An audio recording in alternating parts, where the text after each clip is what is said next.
Aujourd'hui, c'est vraiment une amplification de nos capacités intellectuelles. Oui. Et pourquoi? Pour moi, l'intelligence, elle se base sur deux grandes structures. La première, c'est le QI qu'on a tous à la naissance. Et le deuxième, c'est cette phrase de Piaget que j'aime beaucoup, qui est: l'intelligence n'est pas ce que l'on sait, c'est ce que l'on fait lorsque l'on ne sait pas. Décidément, tu es très existentialiste. J'aime beaucoup ça, et du coup, l'intelligence, ça va être à la fois effectivement notre QI et la décision qu'on va prendre face à une situation donnée. Donc en fait, on va garder notre propre intuition, à laquelle on va ajouter des informations que l'intelligence artificielle va pouvoir nous fournir pour pouvoir prendre la meilleure décision possible. Là où il peut y avoir quand même peut-être un risque, dans quelle mesure l'IA peut te permettre de dispenser de réfléchir, mais ça va de plus en plus vite, donc tu peux prendre un peu pour argent comptant ce qui t'est donné, et finalement une aptitude que tu n'aiguises pas, le discernement, la capacité à penser, c'est quelque chose que tu peux perdre. C'est-à-dire que si tu retires ça, je prenais l'exemple parfois, tu sais, quand tu prends la voiture, que tu montes en voiture et que tu allumes Waze, tu peux poser ton cerveau, te laisser conduire, et ça n'est que te laisser conduire au sens premier du terme.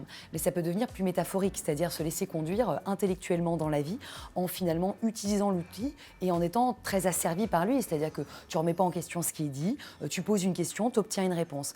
Or, il me semble que ChatGPT ou autre, c'est moins finalement un canal de réponse qu'une invitation au questionnement et à la reformulation. C'est là que la question de l'usage devient extrêmement intéressante.